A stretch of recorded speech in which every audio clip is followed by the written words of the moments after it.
My fellow Albertans, tonight I wish to speak with you about the debate we are having in this province on the future of Alberta and Canada. Last week, an Alberta judge released a decision finding that the citizen initiative petition organized by the group Stay Free Alberta on the issue of Alberta separation is unconstitutional because, in the judge's view, there was not adequate consultation done with the First Nations band about the potential effect of the petition on their treaty rights. This ruling fundamentally misinterprets the nature of the duty to consult, which was never meant to prevent citizens from making their voices heard through a democratic process. Now, I want to be clear. I support Alberta remaining in Canada. That is how I would vote on separation in a provincial referendum. It is also the position of my government and my caucus.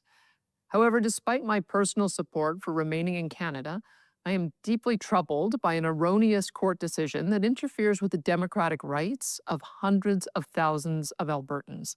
Albertans who volunteered, prepared petitions, made their case to fellow citizens, and appear to have secured the required amount of signatures necessary under Alberta law to hold a provincial referendum. The fact is that between the Forever Canada petition requesting a referendum on Alberta remaining in Canada and the Stay Free Alberta petition requesting a referendum on leaving Canada, approximately 700,000 Albertans have signed a petition requesting a vote on this issue. And I, as Premier, will not have a legal mistake by a single judge silence the voices of hundreds of thousands of Albertans. That's not the Alberta way. Alberta's future will be decided by Albertans, not the courts. Our government will therefore be appealing the decision to Alberta's Court of Appeal and, if necessary, the Supreme Court of Canada. But this process will take many months and possibly years before being addressed by those higher courts. In the meantime, under our legal system, this troubling court decision is binding law in Alberta until it is successfully appealed.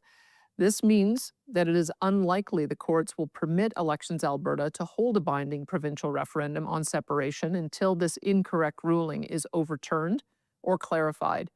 But there is another way to hear from Albertans while we wait for our legal appeal to be heard. That is why I'm announcing today that I will be requesting our government add an additional question to the October 19th referendum vote announced previously. The additional question will be, should Alberta remain a province of Canada? Or should the government of Alberta commence the legal process required under the Canadian Constitution to hold a binding provincial referendum on whether or not Alberta should separate from Canada? Because this proposed referendum question does not directly trigger separation, but if successful, would ask Alberta's government to commence the legal process necessary to hold a binding referendum on the matter, the recent court ruling would not be applicable, and the referendum question I outlined could proceed. This question will also ensure the 700,000 signatories to both the Forever Canada petition and the Stay Free Alberta petition are respected, and the will of Albertans is heard. Kicking the can down the road only prolongs a very emotional and important debate, and muzzling the voices of hundreds of thousands of Albertans wanting to be heard is unjustifiable in a free and democratic society. It's time to have a vote, understand the will of Albertans on this subject, and move on. Now, obviously, Alberta's first ever provincial vote on our province's future in Canada is of monumental importance. As such, I feel it is important to clearly state my personal position so Albertans know where I stand. I first want to assure Albertans that our government will respect the outcome and direction received on all of the referendum questions being voted on this October 19th. Our government has already launched the website, albertareferendum2026.ca, with a significant amount of background information on the immigration and constitutional questions previously announced, and I hope every Albertan will take the time to explore that website in detail. As to the specific issue of separation, I have repeatedly stated that the position of the UCP caucus and UCP government is to build a strong and sovereign Alberta within a united Canada. I have never deviated from that position, and I will not do so now. I will therefore be voting for Alberta to remain in Canada, while continuing to work each and every day to restore and strengthen provincial rights under the Canadian Constitution. The fact is, Canada was founded on this very principle. Canada is very different from the United States and many other Western democracies. For example, the United States centralizes the majority of power and decision-making in its federal government. In Canada, We chose a decentralized federation composed of very unique and diverse provinces left to govern themselves in almost all matters, with the main exceptions of national defense and international affairs. Over time, our federal government has sought to move towards a more centralized American style system, with Ottawa attempting to take over many provincial areas of jurisdiction, using all manner of legislative, judicial, and financial leverage. I categorically reject Ottawa's attempts to do so and call on all provincial leaders and MPs to undo the extensive damage that centralization of power in Ottawa has done to our country economically and with respect to national unity. I am fiercely loyal to both Alberta and Canada, but I truly believe our country is so much stronger and more prosperous when we respect the rights of provinces and empower them to govern themselves with minimal federal interference. Albertans, not Ottawa. Quebecers, not Ottawa. And all the other provinces must each be empowered to control our own direction and destiny, whether it's energy policy, agricultural practices, policing, firearms ownership, or how to administer our social programs. The days of Ottawa dictating and interfering in provincial affairs must come to an end. The future economic success and unity of our country depends on it. When I was first elected Premier, I was very concerned that it would be almost impossible to restore provincial rights stolen from Alberta and other provinces by the Trudeau-Singh government in Ottawa. However, our government went to work anyway to see if we could. We have been relentless in making our voices heard, launching dozens of legal actions, appearing in hundreds of national interviews, bridge building with other premiers, and aggressively passing legislation, such as the Alberta Sovereignty within a United Canada Act, to take back our provincial autonomy from the federal government. We ran extensive advertising campaigns against the destructive net zero electricity regulations, as well as the catastrophic oil and gas production cap, in order to persuade our fellow Canadians that Trudeau's anti-Alberta agenda was also anti-Canadian and was destroying the unity, energy, and economic future of our nation. A great majority of Albertans joined us in that fight, calling friends, relatives, and participating in social media to spread that message throughout the country. We made a lot of noise as a province. We fought hard and refused to accept the status quo. And the result? Well, my friends, we have started to win.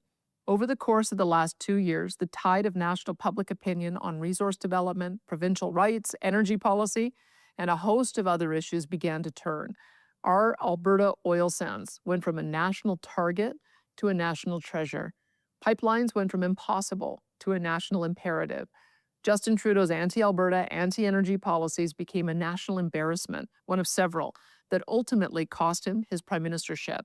The Leave It in the Ground NDP, led by Jagmeet Singh, was electorally annihilated.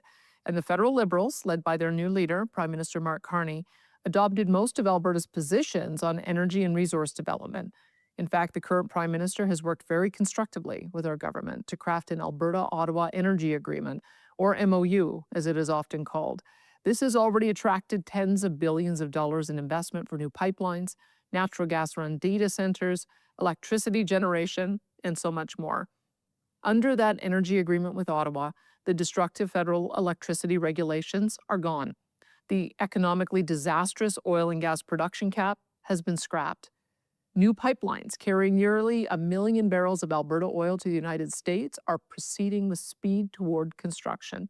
And a new 1 million barrel a day pipeline to the BC West Coast is well in progress and on track to have its permitting completed by September of next year. Could and should these reforms and projects move faster? Yes, of course they should. The federal government can and needs to act with even more urgency than it has. Do we in Alberta still have our differences with the federal Liberal government? Obviously. And make no mistake, we will relentlessly challenge them to respect our provincial rights and jurisdiction every time they step over the line. But my fellow Albertans, there can be no doubt that things are a world of difference better for our province than they were under the Trudeau NDP government. Both major federal parties, the federal Conservatives and now the federal Liberals, representing 85% of voters in Canada, are advocating for Alberta to increase our energy production and exports. Only some extremists in the NDP, Bloc Québécois, and Green parties, representing less than 15% of voters in Canada, hold fast to their anti-Alberta, leave-it-in-the-ground rhetoric. This complete turning of Canadian government policy and national public opinion was unthinkable just a few short years ago. No one thought it was possible, except here, in Alberta. We turned the tide. We are winning hearts and minds to our cause right across the country, as many of our fellow Canadians are coming to understand that a strong Alberta and strong provinces means a stronger and more prosperous Canada. Now, to those hundreds of thousands of Albertans who are still not convinced or are unsatisfied with the pace of change and believe that separation is the answer, I want you to know that I empathize with you and I understand why you feel that way. You are justifiably frustrated and angry with Ottawa. You are proud and loyal Albertans that have watched our province be taken advantage of repeatedly over past decades, and you want it to stop. So do I, more than anything. Like you, I love this province and our people so much. I am so proud to be Albertan. But I ask you to please consider joining me to vote for Alberta to remain in Canada and not give up on our beautiful country just as we're gaining respect and the tide has turned in our favor. Not when our fellow Canadians, even those that may support different political parties, are nonetheless supporting Alberta's vision for a prosperous, energy-rich nation with strong provinces building a Canada we can be proud of again. In my view, now is not the time to give up hope in our country, not when we have fought so hard for so long and come so far. I believe Canada can still work. I believe it's working better every day, and it can work even better in the future if we keep fighting together for it. Together with our fellow Canadians, we have built a Canada that is loved and respected all over the world. Our men and women have died together fighting for our freedoms and the safety of hundreds of millions around the globe. Canadians were there in Europe, fighting and making the ultimate sacrifice in the Second World War long before we were joined in that effort by our American allies. Together with our allies, we were also instrumental in beating back the forces of communism and terrorism. The world would be a much darker place if not for Canada. We have built marvels of technology together. We are known the world over as a country of innovators, explorers, and entrepreneurs, but also of peacemakers, philanthropists, and contributors to the good of the world. Our federal politicians may stray from our foundational values from time to time, but our fellow Canadians, they are our family, our friends, our blood. We all know our family needs to do some work to get rid of a few bad habits developed over the past decade. But that's what we are in the process of fixing. Now is the time to double down and fight even harder for the prosperity and change we want to see in our country. Because Albertans are at our best when we are hard at work getting things done for each other and our families, solving problems, serving our communities, creating and innovating, building a stronger Alberta and a stronger Canada. And now is our chance to do so, finally with a Chinook wind at our backs instead of a winter blizzard in our face. Finally, I wish to speak with those of you who already agree with me that Alberta should remain in Canada. Let us guard against the trap of using division and demonization tactics against our fellow Albertans with whom we disagree on this matter. The vast majority of those advocating for separation love our province profoundly. Many are also proud Canadians that have simply lost hope that their families can flourish within Canada. So instead of attacking these loyal Albertans, let's work together to restore hope in their country again. Let's work together to hold Ottawa accountable for implementing the Alberta-Ottawa energy deal and get that pipeline built to the West Coast. Let's work together to get Ottawa to stand down on their unfair persecution of law-abiding gun owners. Let's work together to build an immigration system that helps support our economy while putting Alberta workers and taxpayers first. Let's demonstrate why Alberta can be stronger and more prosperous as a member of a renewed and unified Canada, one that is moving past the last 10 years to empower provinces to develop and export our resources and to govern our own provincial affairs free from federal interference. Let's use the power of hope and persuasion and reject the language of division and demonization. We are, after all, each other's neighbors, friends, and family. We must never let the voices of hatred and vilification divide us as a people. Because at the end of this debate, and when the referendum is over, we must come together to ensure that our beloved province continues to prosper. And that is my hope, that our beloved Alberta and Canada will remain forever strong and free. Thank you and good night.